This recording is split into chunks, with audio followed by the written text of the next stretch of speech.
Hola chicos, ¿cómo están? Espero que muy bien. Hoy lo que vamos a ver es un error que me dio Angular diciendo que su versión global era más grande que la versión local. Lo vamos a corregir en 3 simples pasos y después va a quedar todo funcionando. Así que miren el video y coméntenlo, por supuesto.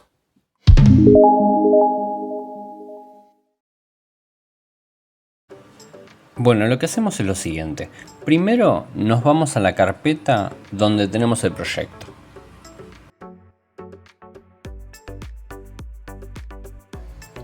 Luego ejecutamos el siguiente comando: npm espacio i espacio guión guión save guión guión dev espacio @angular barra cli @latest y enter.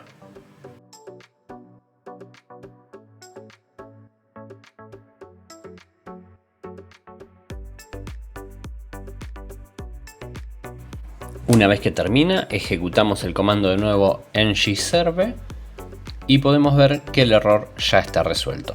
Es importante que lo ejecute sí o sí dentro de la carpeta del proyecto.